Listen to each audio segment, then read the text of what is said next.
Theron's chest exploded in 3 directions before his body understood what dying felt like. Blood spread across August concrete, while 6-year-old Marlo screamed behind him, her pink backpack still bouncing against her shoulders. Everything that happened next would rewrite the power structure of Jersey City.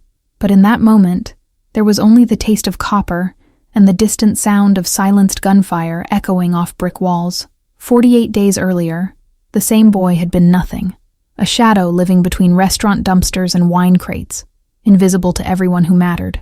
The alley behind Rosso Elegante smelled like garlic, expensive cologne, and the Hudson River's industrial rot that clung to everything after dark. He'd claimed the space behind the loading dock 3 months prior, after 2 older kids had beaten him bloody for a spot under the overpass. The restaurant's back wall provided shelter from rain, and the kitchen staff's cigarette breaks followed a schedule he'd memorized down to the minute. Tuesdays and Fridays, the sous chef dumped barely touched plates into the bin around 11. Osso buco, risotto with actual saffron, bread still warm enough to steam. Theron ate like a stray dog, fast and alert, always watching the steel door for sudden movements that meant danger or opportunity. His clothes carried 3 months of sweat and summer grime, the kind that no public restroom sink could wash away. The sneakers on his feet had separated from their soles, held together with duct tape he'd stolen from a construction site. Nobody looked at him long enough to see a human being, just another piece of urban debris cluttering the landscape. But he saw everything. The black SUVs that arrived precisely at 9:30 each evening, their windows tinted dark enough to be illegal. The men in tailored suits who moved with the rigid awareness of people trained to kill. The way conversations stopped when certain cars pulled up. How even the kitchen staff went quiet until those particular vehicles drove away. And he saw her. Marlo, with the pink backpack, who burst through the restaurant's side door every night, like she owned the world. She'd run across the narrow alley, her shoes lighting up with each step, heading straight for the man who waited by the SUV's open door. The man everyone called boss, in voices that mixed respect with primal fear. Theron had watched Draven end phone calls with single words that made grown men pale. He'd seen him slip a chef $500 for remembering his daughter's favorite dessert. Power and tenderness existed in the same body, switching between heartbeats. Marlo called him Daddy, in a voice that turned the most dangerous man in Jersey City into something soft and breakable. She'd climb into his arms despite the expensive suit, leaving sticky handprints on Italian wool that probably cost more than most people's monthly rent. Theron never meant to memorize their routine, but survival meant noticing patterns. 9:30 arrival. 12 minutes inside while Marlo ate tiramisu and told her father about school. 9:42 departure, Draven carrying his daughter to the vehicle, while bodyguards formed a moving perimeter around them both. He'd found the photograph 4 years ago in a bus station trash can, back when he still believed someone might be looking for him. The woman's face had stopped his heart, not because he remembered her, but because something in his chest recognized her anyway. The back of the photo said, "My everything," in handwriting that felt like a language he'd forgotten how to read. He kept it folded in his pocket, the creases so deep the image had started to separate along the lines. Some nights he'd take it out under the yellow alley light, studying her smile like it might reveal why he'd ended up sleeping in garbage while other kids had homes. The baby in her arms looked fat and happy, unaware that 15 years later he'd be eating from dumpsters. The summer heat made sleeping impossible most nights. Theron would lie on flattened cardboard, watching stars disappear behind Jersey City's light pollution, listening to the restaurant's after-hours sounds, dishwashers running, managers counting cash, sometimes laughter from the private dining room where deals got made over wine that cost more than he'd see in a year. August 23rd started like every other sweltering evening. The boy had collected enough cans to buy a bottle of water from the bodega 3 blocks down. His stomach cramped from hunger, but the kitchen wouldn't dump the good scraps for another 2 hours. He'd settled into his usual spot, invisible, patient, waiting. The SUV arrived at 9:30 exactly, its engine purring like a satisfied cat. Draven emerged first, his movement economical and precise, eyes scanning the alley with the automatic caution of someone who'd survived by being paranoid. The bodyguards fanned out, but their attention focused on the street, on rooftops, on approaching vehicles, not on the skinny kid bleeding into the shadows. Marlo bounced out 12 minutes later, her backpack catching the security light. She was talking about a science project, something about volcanoes, her hands gesturing wildly as she described the explosion she'd created in class. Draven smiled, a rare expression that transformed his entire face into something almost ordinary. That's when Theron noticed the wrong shadow. It moved against the building's natural darkness, 3 shapes separating from the brick wall, with the fluid certainty of predators. His heart recognized danger before his mind processed the details. The extended arms, the dull metal catching stray light, the angle of trajectory pointing directly at Marlowe's back. Theron's body moved before his brain finished calculating the impossibility of what he was attempting. His legs pushed off the cardboard with enough force to send wine crates toppling, the crash echoing through the alley like a warning bell no one would hear in time. Draven's head snapped toward the sound, his hand already reaching inside his jacket where Theron knew a weapon lived. But the bodyguards were turning the wrong direction, tracking the noise instead of the real threat materializing from the opposite wall. Professional training worked against them. They'd been conditioned to respond to obvious disturbances, not silent predators.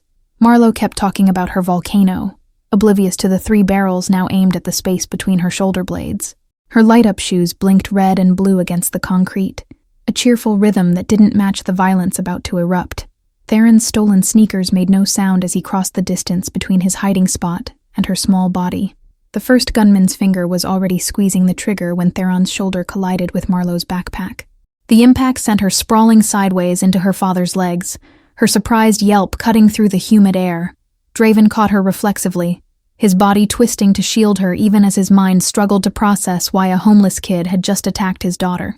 The first bullet hit Theron's chest before he'd finished his forward momentum. It felt like being punched by something made of fire and iron, the impact spinning him halfway around. He saw Draven's face transform from confusion to understanding in the space between heartbeats, saw the exact moment the boss realized what was actually happening. The second shot caught his shoulder as he fell, tearing through muscle and scraping bone with enough force to knock him completely sideways. Theron's vision whited out for a second, his body hitting the concrete hard enough to drive the air from his lungs. Through the ringing in his ears, he heard Marlowe screaming his name, except she didn't know his name, so she was just screaming.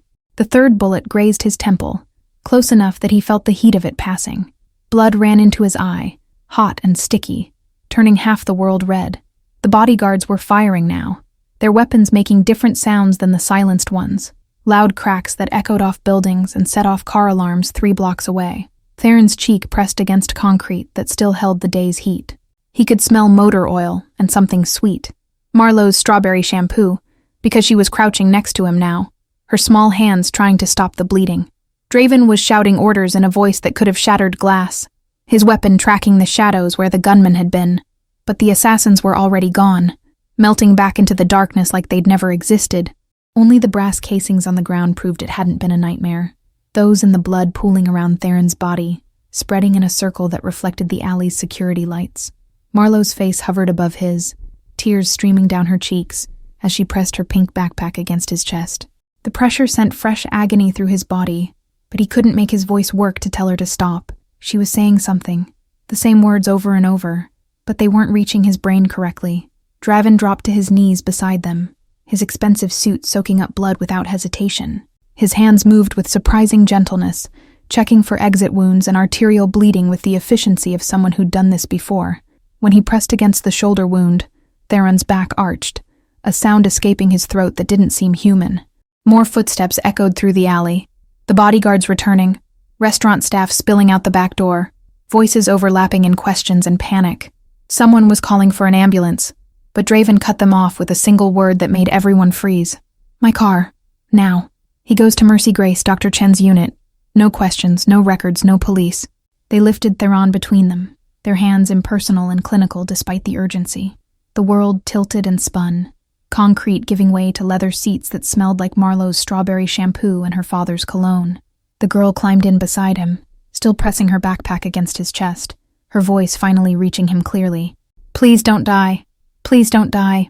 Please don't die." Draven slid in on his other side, barking orders to the driver while simultaneously calling ahead to the hospital. But his free hand rested on Theron's forehead, checking for fever and shock with a gentleness that didn't match the violence in his voice when he promised someone on the phone that he'd personally kill them if his daughter's savior didn't survive. The SUV's tires screamed against asphalt, running red lights through downtown Jersey City. Through the tinted windows, Theron watched streetlights blur into continuous lines of gold. His pocket felt heavy where the photograph rested, that folded piece of paper that was the only proof he'd ever been someone's everything. Pain was eating him from the inside out, but somewhere under the agony, a strange thought surfaced. This was the first time in 4 years that someone had touched him like he mattered.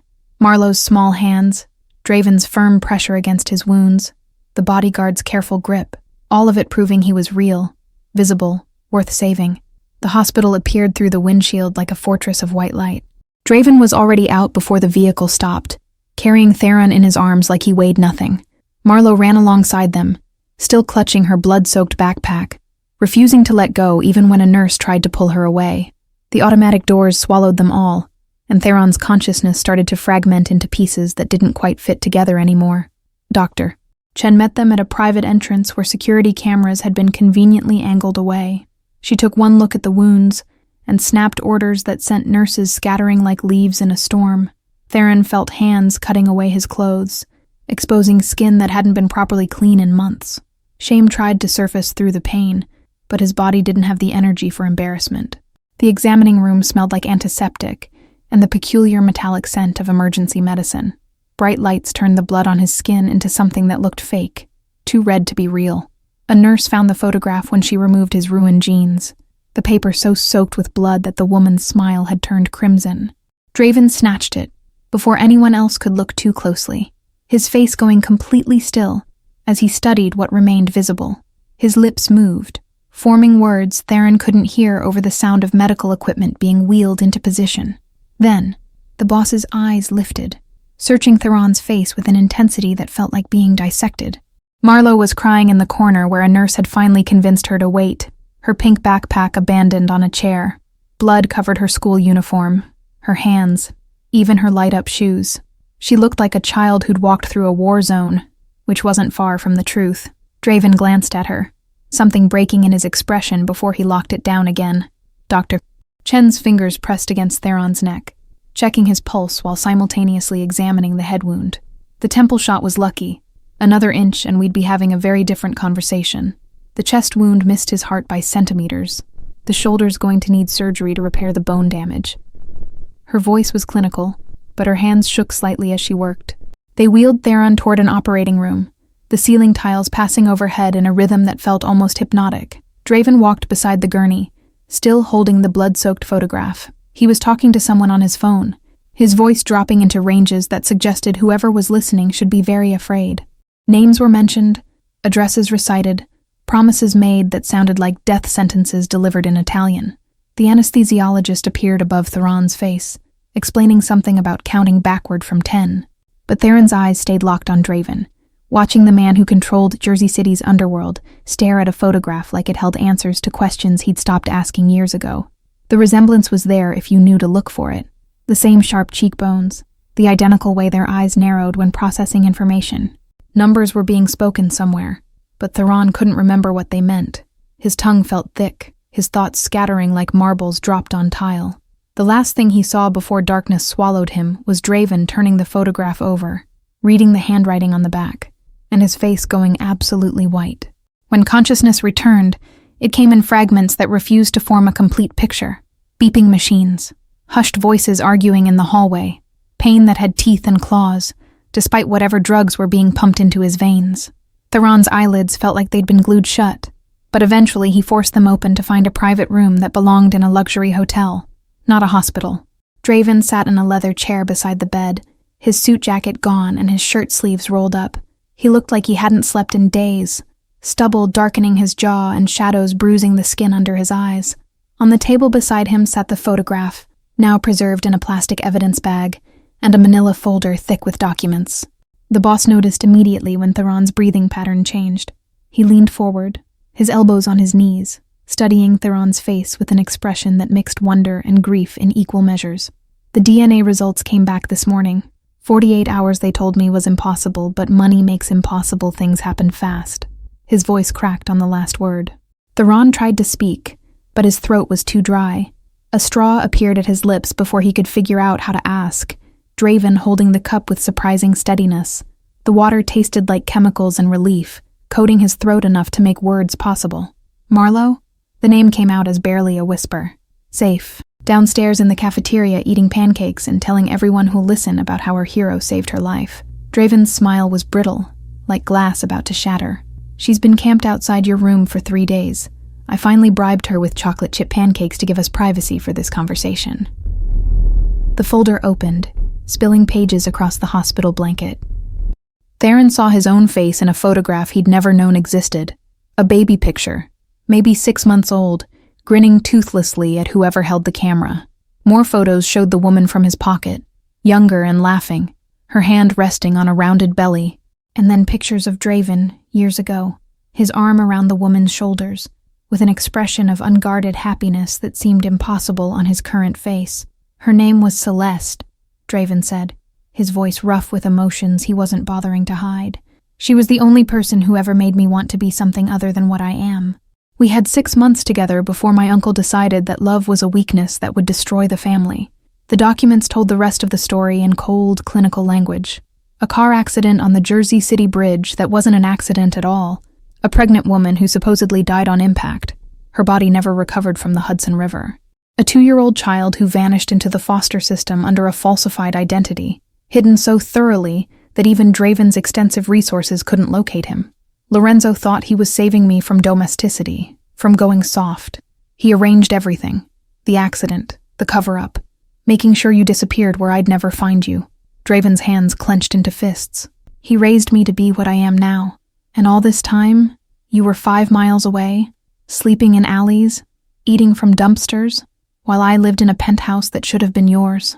Theron's brain struggled to process information that rewrote 15 years of understanding. The hunger, the cold, the endless nights of wondering why no one wanted him. All of it orchestrated by someone who thought love made men weak. The photograph in his pocket had been right all along. He had been someone's everything, before violence and ambition stole that away. Lorenzo tried again 3 nights ago. Same method. Hired guns, silenced weapons. Eliminate the weakness. Draven's voice dropped to something deadly quiet. Except this time his target was Marlowe, because apparently one child wasn't enough to erase. He wanted to free me from attachment, make me the perfect ruthless leader he'd always envisioned. The machine beside Theron's bed started beeping faster, tracking his accelerating heart rate. Draven's hand landed on his wrist, gentle despite the violence vibrating under his skin. He's been handled, permanently. I made sure his last moments included full understanding of exactly what he'd destroyed and why that was going to cost him everything. Silence stretched between them like broken glass, sharp and impossible to navigate safely. Theron stared at the photographs scattered across his hospital blanket, each image rewriting a history he'd constructed from scraps and desperate hope. The woman's smile looked different now that he knew she'd died trying to protect him. Her love turned into a weapon someone else had used for murder. Draven stood and walked to the window, his back rigid with control that was clearly costing him. Outside, Jersey City sprawled in afternoon sunlight, oblivious to the fact that its most powerful man was standing in a hospital room confronting the son he'd never known existed. Traffic moved in predictable patterns far below, normal life continuing while their world rebuilt itself from ashes. I searched for 2 years after she disappeared, Draven said, his reflection ghosting in the window glass. Hired every investigator, called in every favor, threatened everyone who might know something. Lorenzo looked me in the eyes daily and helped search, all while knowing exactly where Celeste's body was buried. The betrayal in Draven's voice carried 15 years of accumulated weight that threatened to crush them both. Theron shifted against the pillows, pain flaring through his shoulder despite the medication. A nurse had mentioned the bullet-shattered bone fragments that required 3 hours of reconstructive surgery. He'd carry that scar forever, a permanent reminder of the night his life split into before and after. The thought settled in his chest alongside the physical pain, both wounds that would heal, but never truly disappear. The foster records were falsified so thoroughly that even criminal databases didn't flag the inconsistencies. Draven continued, turning back to face him. They gave you a different last name, altered your birthday by 6 months, and placed you with a family in Newark. How did you end up back in Jersey City? His eyes searched Theron's face for answers to questions he hadn't yet asked. The resemblance was undeniable now that they occupied the same space, identical bone structure, the same way their mouths tightened when processing difficult information. Theron's throat worked around words that felt too big to speak. The foster father liked his liquor more than feeding kids. I ran when I was 11. figured the streets couldn't be worse than his fists. The memory tasted like fear and winter cold, nights when he genuinely believed he might freeze to death under highway overpasses. He'd learned to move through the city like smoke, invisible and untouchable, because visibility meant danger from adults who saw homeless kids as targets. Survival had required becoming a ghost in plain sight, present but unnoticed until the moment he'd thrown himself between bullets and Marlowe. "You were 4 miles from my house for 4 years," Draven said flatly, sitting down again with the heaviness of someone whose legs wouldn't hold him anymore, sleeping in alleys while I ate 5-course dinners, digging through trash while closets in my penthouse held clothes I never wore, his hands clenched into fists on his thighs, knuckles going white with pressure. Theron watched emotions cycle through the man's face: grief, rage, guilt, and something that looked like desperate hope fighting against years of practiced control. Outside the hospital window, a helicopter passed overhead, its searchlight cutting through the darkness as it tracked something below. Theron wondered if it was police or news media, whether someone else's crisis was unfolding, while his entire existence got rewritten in a private room with leather chairs and hushed conversations. The manila folder still lay open across the bed, documents spilling their secrets in clinical language that couldn't capture the actual weight of what had been stolen. Birth certificates with falsified names, court orders signed by judges who'd been paid to look the other way, even a death certificate for Celeste that listed her remains as unrecoverable due to water damage. The paperwork of erasure, all bearing Lorenzo's fingerprints despite his name appearing nowhere official. "He used to bring me coffee," Draven said suddenly, his voice hollow with betrayal's specific flavor. "Every morning for 13 years after she died, Lorenzo would show up at my office with espresso and ask how I was holding up. Like he gave a damn about my grief when he was the architect of it." The ritual of false comfort made Theron's stomach turn. He thought about all the people who'd walked past him in alleys, the ones who'd looked through him like he was transparent. At least they'd been honest in their indifference. They hadn't murdered his mother, and then pretended to care about his suffering.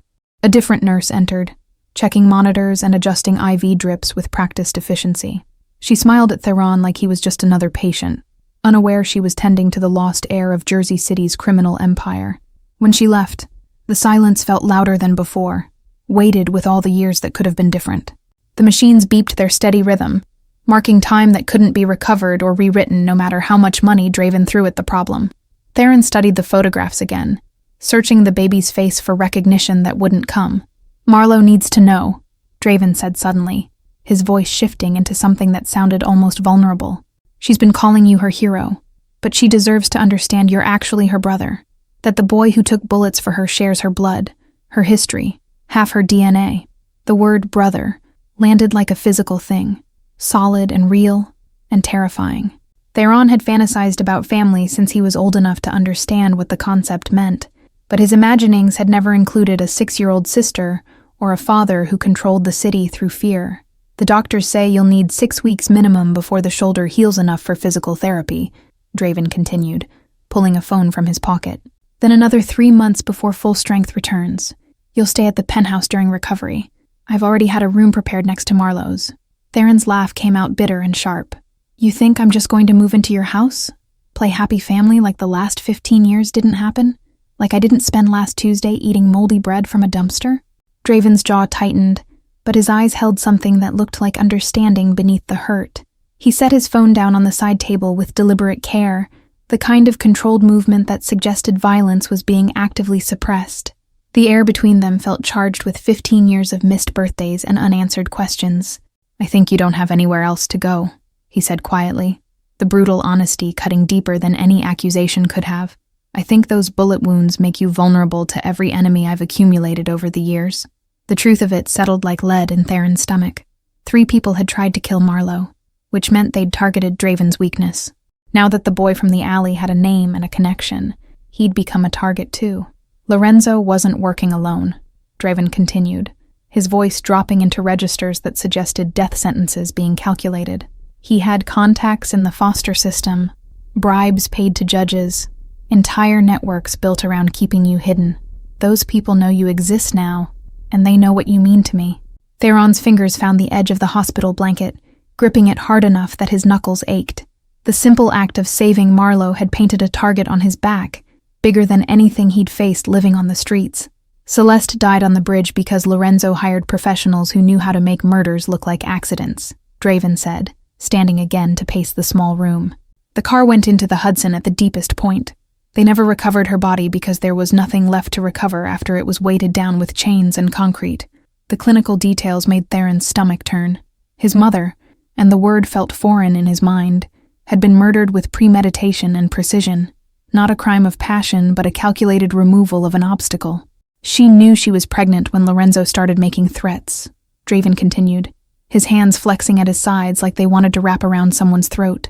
She came to me 3 days before the accident, begging me to leave the family, to run away with her and start over somewhere Lorenzo couldn't find us. I told her she was being paranoid. The guilt in his voice could have filled the Hudson River. Theron recognized that particular flavor of self-hatred. He'd tasted it himself every time he'd failed to find enough food. Every night he'd gone to sleep hungry because he wasn't fast enough or smart enough to survive better. I was 27 and stupid enough to believe family loyalty meant something, Draven said, stopping at the window again. Thought Lorenzo wanted what was best for me, that his concerns about Celeste came from love rather than ambition. I didn't understand that to him. Love was the enemy of power. Outside, the sun was setting, painting Jersey City in shades of orange and gold that looked too beautiful for the ugliness being discussed. Theron wondered how many other people in those buildings carried secrets this heavy, how many lives had been shattered by violence disguised as protection. She called me the night it happened, Draven continued, his reflection in the window showing a face carved from grief. Said she was taking you somewhere safe, that Lorenzo had people following her. I told her to come to the restaurant, that I'd meet her there with security. She never made it. The timestamp on the phone record showed 9:47 p.m. Draven had included them in the folder like evidence he'd been studying for years, trying to find something he'd missed. Celeste's last words to him had been, "I love you, but I love him more right now," referring to the unborn child she was trying to save. 3 minutes later, her car went off the bridge. Theron traced the edge of one document with his finger, a coroner's report that declared death by drowning, despite no body being recovered. The medical examiner who'd signed it had retired to Florida 6 months later with enough money to buy a beachfront property. Another piece in Lorenzo's carefully constructed lie. Another person who'd valued cash over truth. She had a bag packed, Draven said, pulling out his phone and scrolling to a photo that made his hands shake. Police found it washed up 3 miles downstream. Baby clothes, formula, a stuffed rabbit she'd bought the week before. Everything except her and you. The image on the screen showed a waterlogged diaper bag, its contents arranged on a metal table, like artifacts from an archaeological dig. Theron could see tiny onesies with animals on them, a book about teaching babies to sleep, all the hopes of a woman who'd never gotten to use any of it. His mother had been preparing to run, to save them both, and Lorenzo had made sure her preparation became evidence in her own murder. The restaurant, Rosso Elegante, where Theron had been sleeping in the alley for 3 months, mere feet from where his mother had been heading the night she died. The cruel irony of it made something crack in his chest. The police report said she lost control on the bridge during a rainstorm, Draven said, turning back to face him. Single vehicle accident, no witnesses, body swept away by the current. I knew immediately it was a lie. Celeste drove like she was afraid of her own shadow. She wouldn't have been speeding, wouldn't have lost control. But grief and suspicion weren't enough without proof. Draven had torn apart the city looking for evidence, calling in favors from judges and cops. But Lorenzo had covered his tracks too well.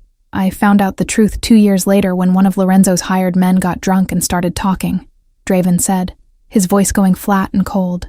By then I was deeper in the family business, had blood on my hands that made me complicit in the same violence that killed Celeste. I couldn't walk away without starting a war that would have destroyed everything. So he'd stayed, building power while pretending not to know his uncle had murdered the only woman he'd ever loved. Theron tried to imagine living with that knowledge, eating meals across from your mother's killer, and found he couldn't.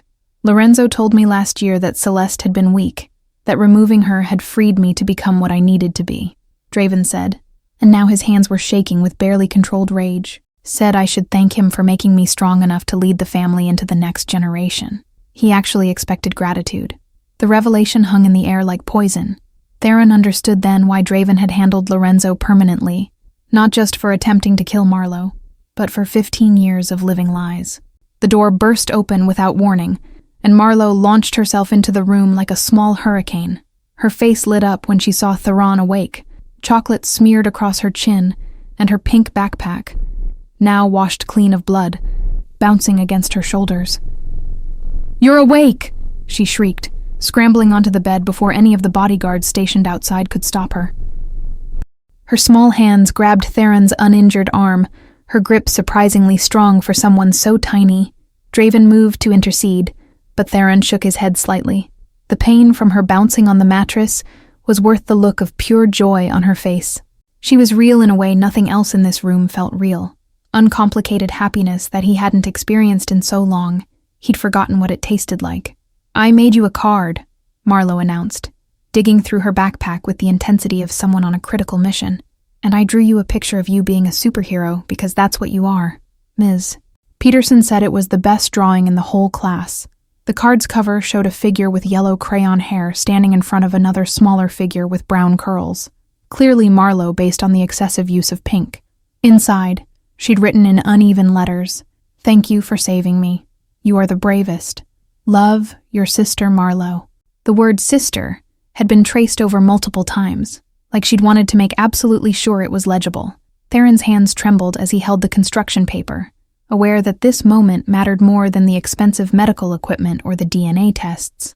This was a 6-year-old choosing to claim him, not because genetics demanded it, but because she wanted him to be part of her world. "I didn't know what brothers like," Marlowe added, her voice going slightly uncertain. "So I also got you this."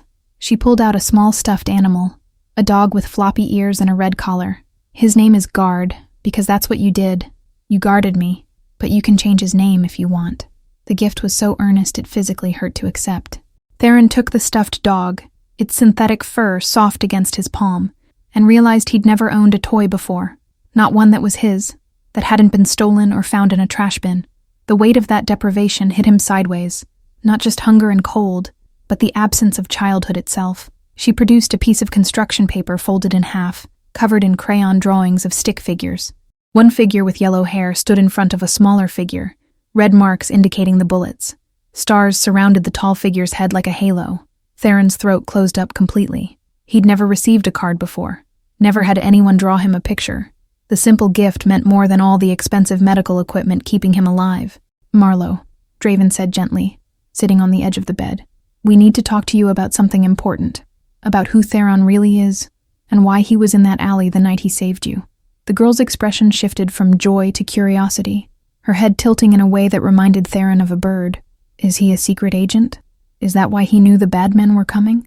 "No, sweetheart," Draven said, and his voice carried a tenderness Theron hadn't heard before. "He's your brother, your actual brother, who I didn't know existed until 3 days ago when the doctors ran tests on his blood." Marlowe's mouth formed a perfect O of surprise. She looked between Draven and Theron, her young mind visibly working through the implications. "Like a real brother? Not a pretend one? Like a real brother," Draven confirmed, pulling out the photograph that had started everything. "This woman was his mother and she was someone I loved very much. She died before Theron was born, and bad people made sure he and I could never find each other." The girl studied the photograph with an intensity that seemed too mature for 6 years old. When she looked back at Theron, her eyes were wet. "So you've been alone this whole time? Without a family?" The simple question devastated him more than any of the violence he'd survived. Theron nodded, not trusting his voice to work properly. Marlowe threw her arms around his neck with enough force to make his shoulders scream in protest. "Well, you're not alone anymore," she declared fiercely into his ear. "You're my brother, and you live with us now, and anyone who's mean to you has to deal with me and Daddy." Over her head, Theron met Draven's eyes. The man's expression held a mixture of hope and fear, waiting to see if Theron would reject this offering of family, or accept it, despite everything that had been stolen. "I don't know how to be part of a family," Theron admitted, his voice rough. "I don't know how to live in a house, or eat at a table, or any of the normal things people do." Marlowe pulled back, her small hands framing his face. "That's okay. I didn't know how to ride a bike, but Daddy taught me. We'll teach you family stuff, and it'll be easy because you're already good at the hard parts." "What hard parts?" Theron asked despite himself. "Loving people enough to take bullets for them," she said simply, like it was the most obvious thing in the world. "The rest is just learning where the bathroom is and what time dinner happens." Draven's laugh sounded like it had been startled out of him, breaking the tension that had filled the room since Theron woke up. Even Theron felt his mouth twitch toward something that might have been a smile under different circumstances. A knock interrupted the moment. Dr. Chen entering with a tablet, and the expression that suggested both good and concerning news. The bone fragments are healing ahead of schedule, but we found something else in the blood work that I need to discuss. Her eyes flicked to Marlowe, then back to Draven with a question. He nodded once, and the doctor continued. Theron's showing signs of severe malnutrition, vitamin deficiencies, and early stages of several conditions consistent with long-term homelessness. None of it life-threatening now that we're treating it, but recovery will take months, not weeks. The clinical assessment laid bare exactly how close to death Theron had been living even before the bullets. Draven's expression went carefully blank, and the way Theron was learning meant he was feeling too much to show any of it. "We'll handle it," Draven said flatly, standing and pulling his phone out again. "Whatever he needs, specialists, treatments, physical therapy. Money isn't an object. Fix everything that can be fixed." Dr. Chen nodded and left, taking her tablet of uncomfortable truths with her. Marlowe had gone quiet, her small face troubled, as she processed the idea that her newly discovered brother had been slowly dying from neglect for years. "I'm okay now," Theron told her, surprised to find he meant it. The pain was real, and the recovery would be brutal, but for the first time in 15 years, he wasn't facing it alone.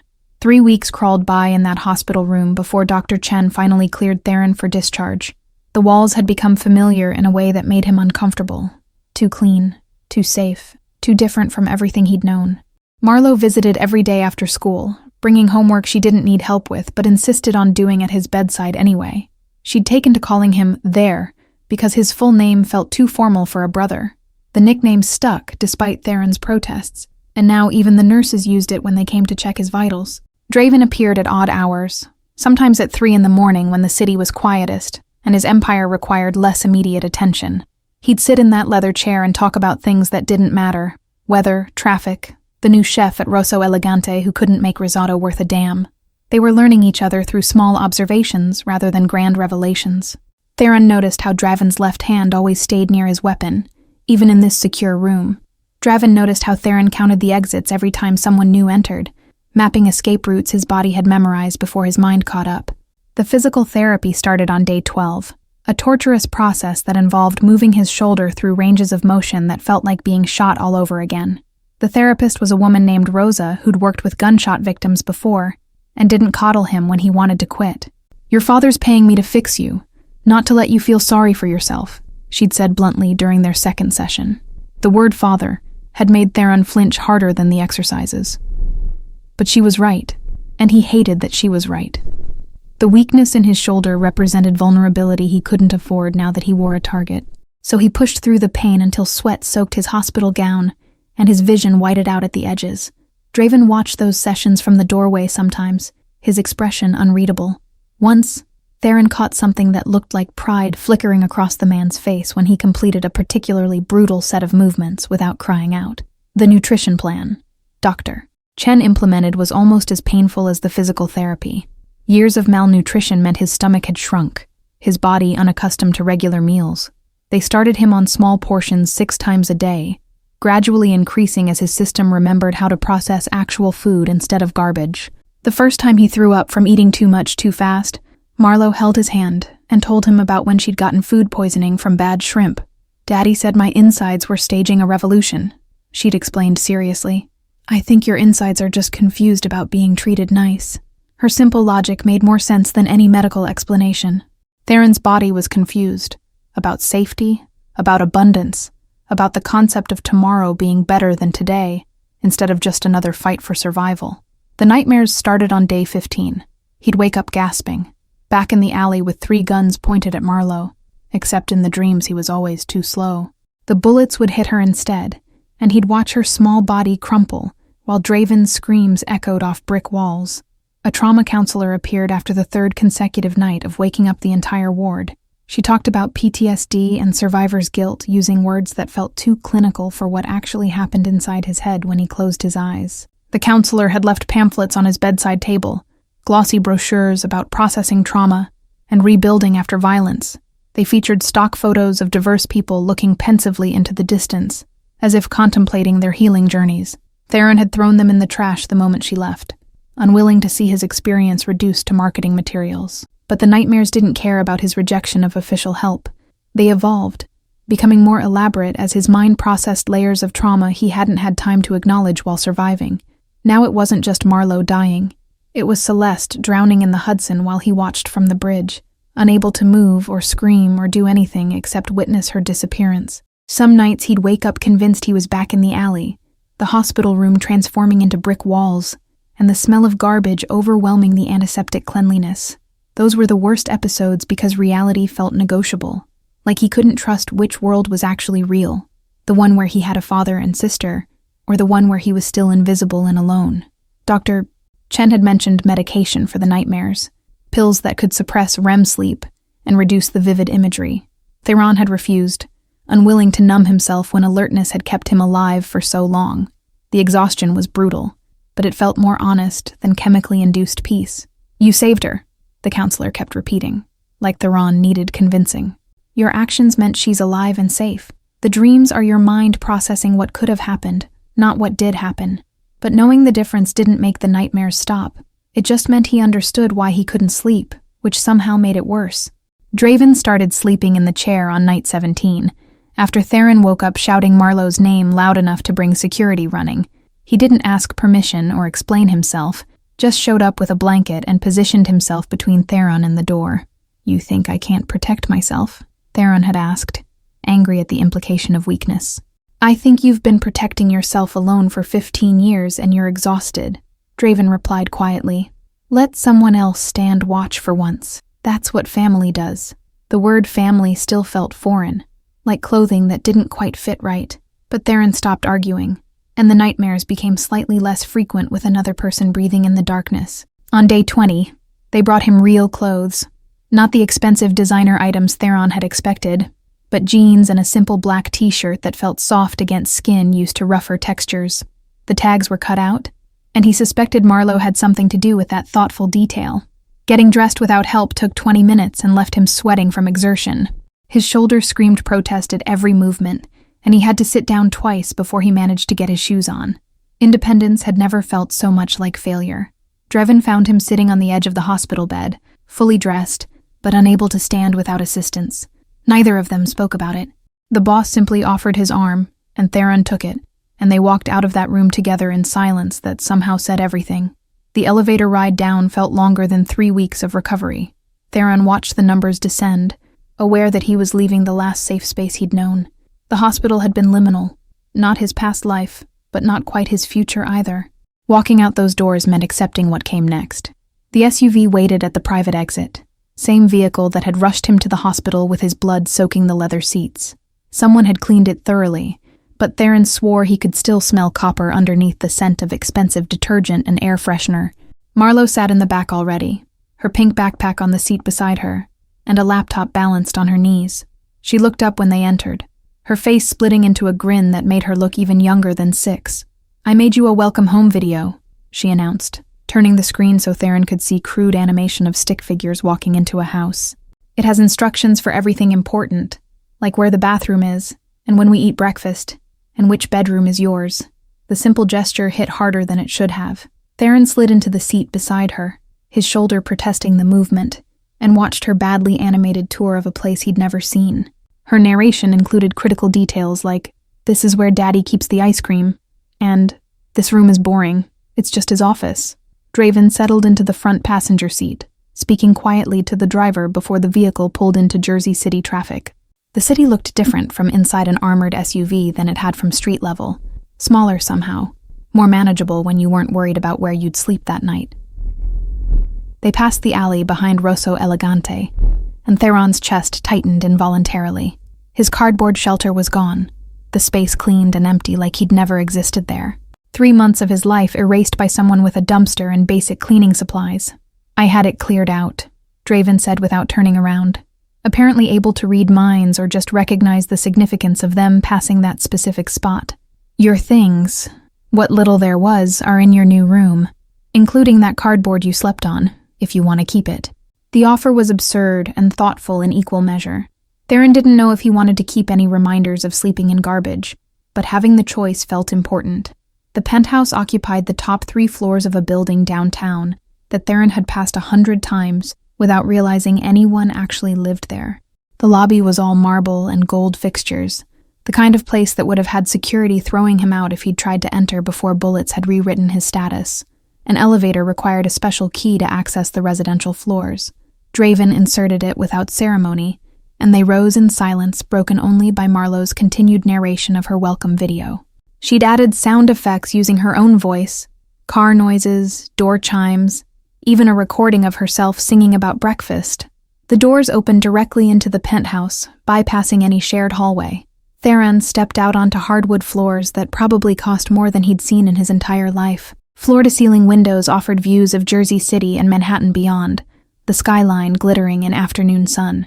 "Your room's this way," Marlowe said, grabbing his uninjured hand and pulling him down a hall wide enough that 3 people could walk side by side comfortably. "It's next to mine, like Daddy said, so if you have nightmares, you can knock on the wall and I'll come over." She pushed open a door, revealing a space that made Theron's brain struggle to process what he was seeing. The room was bigger than the entire ground floor of his old foster house. A massive bed dominated one wall, covered in blankets that looked soft enough to be a fire hazard, but it was the other wall that made his throat close up. Someone, probably Draven, had recreated his alley space in miniature. The cardboard was there, carefully preserved. His collection of found objects arranged on shelves like museum pieces. Even the photograph of Celeste, now cleaned and preserved in a proper frame, held a place of honor on the nightstand. "Daddy said you might need familiar things while you adjust," Marlowe explained, watching his face carefully. "So he had people bring everything from your old spot. Is that okay? Are you mad?" Theron shook his head, unable to form words past the emotion lodged in his chest. The gesture was simultaneously the most thoughtful and most devastating thing anyone had ever done for him. His poverty turned into decoration, his suffering acknowledged and preserved like it mattered. "There's also new stuff," Marlowe continued, opening a closet that revealed more clothes than Theron had worn in his entire life.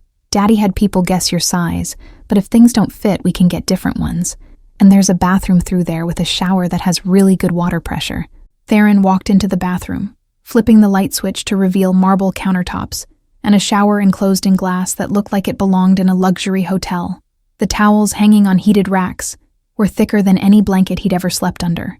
He turned on the shower experimentally, and water cascaded from multiple heads with enough pressure to actually hurt if you stood directly underneath. The mirror above the sink showed a reflection he barely recognized. 3 weeks of regular meals had started filling out the hollow places in his cheeks, though his eyes still carried shadows that spoke of years spent in survival mode. The scar on his temple from the grazing bullet had formed a thin white line that disappeared into his hairline, proof that he'd almost died, but hadn't quite managed it. Personal care products lined a shelf in the shower, everything still in its original packaging because no one had used this bathroom before him. Shampoo, conditioner, body wash and scents he couldn't identify because they weren't the generic soap from public restrooms. Even a razor and shaving cream, despite the fact that his facial hair was still patchy and adolescent. Someone had thought through every detail of what he might need, anticipating requirements he'd stopped thinking about after years of making do with nothing. The attention to his comfort felt almost aggressive in its thoroughness, like Draven was trying to compensate for 15 years of neglect in a single bathroom renovation. She said it like good water pressure was something everyone knew about, a casual luxury rather than something Theron had experienced maybe twice in the past 4 years. He walked to the window instead, looking out at the city, from a height that made everything below seem like a toy model. From up here, you couldn't see the alleys where kids slept in cardboard, couldn't smell the garbage or feel the concrete's retained heat. Jersey City looked clean and manageable, all its ugliness hidden by distance and altitude. "I know it's a lot," Draven said from the doorway, his voice careful. "If you need to leave, go back to what you know, I won't stop you. But I'm hoping you'll try this first. Try letting someone take care of you for once." The offer hung in the air between them. Theron could walk away right now, and based on Draven's expression, the man would probably give him money and resources to do it safely. No obligations, no strings, just a chance to return to the devil he knew. But Marlowe was holding his hand, her grip tight and warm and real. And through the doorway, he could see her room across the hall, pink walls visible through an open door, stuffed animals arranged on her bed with careful precision. a sister he'd never imagined having, offering family he'd never thought to want. "I'll try," Theron said finally, the words feeling like surrender and victory simultaneously. "I don't know how to do any of this, but I'll try." Marlowe squeezed his hand 3 times in rapid succession, some kind of code he didn't understand yet. "That's all you have to do," she said with the confidence of someone who'd never had to doubt whether she deserved good things. "Trying is enough. The rest you learn by doing." The first family dinner happened that same evening, and Theron approached it with more anxiety than he'd felt facing down 3 armed men. The dining room table could seat 12, but felt intimate with only 3 chairs occupied. Marlowe sat to his left, Draven across from him, and they ate pasta that hadn't come from a dumpster for the first time in Theron's recent memory. He fumbled with the silverware, unsure which fork to use and hyper-aware of every sound he made. Marlowe copied his mistakes deliberately, making a game of it until the tension in his shoulders eased slightly. She'd knock over her water, then grin at him like they were co-conspirators in chaos. Draven watched them with an expression Theron was learning to recognize as carefully contained emotion. The man who ran Jersey City's underworld with an iron fist was completely undone by his daughter's laughter and his son's presence at his table. "We need to talk about what comes next," Draven said once the plates were cleared, his tone shifting into something more businesslike. "The people who tried to kill Marlowe know you exist now. They know what you mean to this family, which makes you a liability and a target in equal measure." The blunt assessment didn't surprise Theron. He'd known since waking up in that hospital that his life had become infinitely more complicated. Saving one person had put him in the crosshairs of everyone who wanted to hurt Draven. "I want you trained," Draven continued, pulling out a tablet and scrolling through what looked like dossiers. "Self-defense, weapons handling, tactical awareness. You can't live your life looking over your shoulder, but you need to know how to protect yourself when looking isn't enough." The idea of becoming the kind of person who carried weapons and knew how to use them felt surreal. But Theron had learned young that survival sometimes meant becoming what circumstances demanded. He nodded his acceptance. "The training won't be easy," Draven warned, his expression shifting into something harder. "The people I'm bringing in don't coddle, and they won't go soft because you're recovering from bullet wounds. If you're going to carry the family name, you need to be able to defend it and yourself with equal skill." The underlying message was clear. Being Draven's son came with expectations that extended beyond blood relation. Theron would need to prove himself worthy of the protection and resources being offered, earn his place through competence rather than just genetic connection. It was fairer than he'd expected, more honest than simple acceptance would have been. "I also want you to learn the business," Draven continued, gesturing to documents spread across the table. "The legitimate operations and the other kind. You're my heir whether you want to be or not. And that means understanding how this empire actually functions. Knowledge is survival in this world." Marlowe had stopped paying attention to the serious conversation, instead building a tower out of her peas and carrots while humming under her breath. Her obliviousness to the weight of what was being discussed reminded Theron that she lived in a different reality, one where danger was abstract, and fathers were just fathers, not criminal masterminds navigating treacherous political waters daily. "There's also the matter of your education," Draven said, his finger swiping to a different screen. "You're 15, which means legally you should be in school. We can arrange private tutors if you prefer, or there's a private academy that handles students with complicated situations. Your choice." Choice. That word kept appearing in conversations, like Draven was trying to compensate for 15 years of having no choices by offering them constantly now. Theron appreciated it and resented it in equal measure. "Private tutors," he said after considering. "At least at first. I'm not ready for other kids and their questions." Marlowe perked up at that. "I can help with math. I'm really good at math. Ms. Peterson says I'm advanced for my age and might skip a grade next year." The offer was sweet and completely unhelpful since she was 6, but Theron found himself smiling anyway. "I'll definitely need your help with math," he told her seriously, and her face lit up like he'd promised her the world. The weeks that followed developed a rhythm that felt increasingly less foreign. Mornings meant physical therapy with Rosa, who remained mercilessly efficient in rebuilding his shoulder's strength and range of motion. Afternoons brought tutors who evaluated his knowledge and built curriculum around the gaps 4 years of homelessness had created. Evenings belonged to Marlowe, who appointed herself his guide to normal family life. She taught him about movie nights and board games, about how to load a dishwasher and why you shouldn't put metal in the microwave. Lessons in domesticity from a 6-year-old who found his ignorance charming rather than shameful. Nights were harder. The nightmares persisted, though their frequency decreased.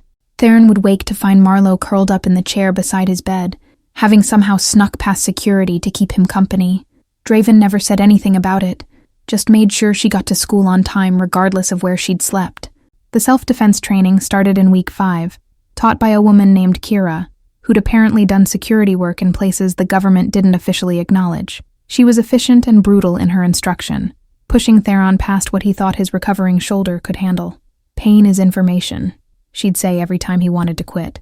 Listen to it, learn from it, but don't let it make your decisions for you. The weapons training came later, once his shoulder had healed enough to handle recoil. Theron discovered he had a natural aptitude for firearms, his hands steady and his focus sharp. Kira seemed unsurprised, noting that survival instincts translated well to tactical thinking. 2 months after leaving the hospital, Draven announced it was time to make Theron's existence official, not just to the family, but to the city itself. A formal dinner where associates and allies could meet the lost heir who'd literally taken bullets to prove his worth. The suit they gave him cost more than he wanted to know. Marlowe supervised while staff helped him dress, insisting on adjusting his tie herself, even though she barely reached his chest. "You have to look perfect," she declared seriously. "Everyone's going to be watching you." The restaurant, not Rosso Elegante, but a different establishment Draven owned across town, had been closed to the public for the evening.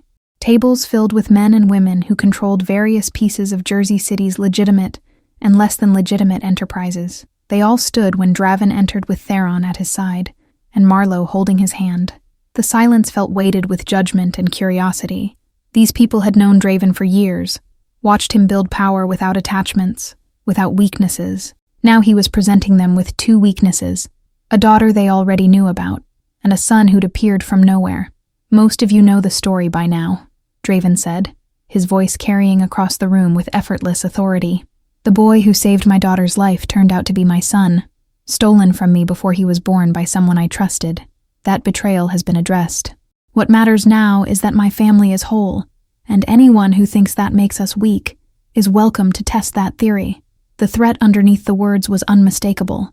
Theron felt dozens of eyes assessing him, calculating whether he was genuinely valuable or just a liability Draven couldn't eliminate due to biology and sentiment. Then someone started clapping. A woman near the back with silver hair and eyes that had seen too much. Others joined in, the applause building until the entire room acknowledged what Draven had said. Not agreement necessarily, but recognition that this was the reality they'd all have to accept. Dinner was a carefully choreographed dance of conversations and introductions. People approached throughout the evening, offering congratulations that ranged from genuine to calculated. Theron watched Draven's face for cues, learning to read who was actually happy for them, and who was already planning how to exploit this new dynamic. Marlowe charmed everyone effortlessly, telling the story of how Theron had saved her with enough dramatic flair that people laughed despite the violence inherent in the tale. She made it sound like a fairy tale, the hero appearing from nowhere to protect the princess, earning his place in the castle through bravery and sacrifice. Near the end of the evening, an older man approached their table alone. He had the kind of face that suggested violence was a familiar companion, but his expression softened slightly when he looked at Theron. "You've got your mother's eyes," he said quietly. "Celeste and I worked together before she met your father. She was a good woman who deserved better than what this life gave her." The acknowledgement of who she'd been, not just Draven's lost love, but a person in her own right, meant more than all the congratulations about joining the family. Theron nodded, unable to form words past the lump in his throat. The drive home was quiet, Marlowe asleep against Theron's shoulder, and Draven lost in thoughts he didn't share. The city lights blurred past the tinted windows, Jersey City settling into its nighttime rhythm. From inside the armored SUV, it looked almost peaceful. Back at the penthouse, Draven helped carry Marlowe to her room while Theron headed to his own space. The cardboard from his alley life sat in the corner, a reminder of where he'd come from. But the bed was soft. The windows showed a view he was learning to trust, and down the hall slept 2 people who'd somehow become family. 3 months ago, Theron had been invisible, sleeping in garbage behind a restaurant and eating from dumpsters. Tonight, he'd sat at a table where the city's power brokers acknowledged his existence and his place in the empire Draven had built. The transformation felt impossible even while he was living through it. He pulled out his phone, another new possession he was still learning to use, and looked at the photo Marlowe had insisted they take before the dinner. The three of them dressed up, Marlo grinning between two people who shared her DNA and her determination to survive whatever came next. "My everything," Celeste had written on the back of that old photograph. Saran understood now she'd been trying to tell him he was loved, that he mattered, that someday he'd find his way back to the family she'd died trying to protect.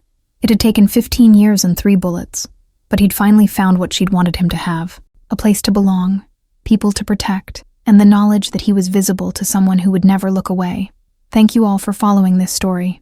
If you enjoyed it, write in the comments where you're watching from. I love knowing this story reached you. Don't forget to like, subscribe, and share this video. Your support means everything, and helps me keep bringing you stories like Theron's journey from the streets to finding his family.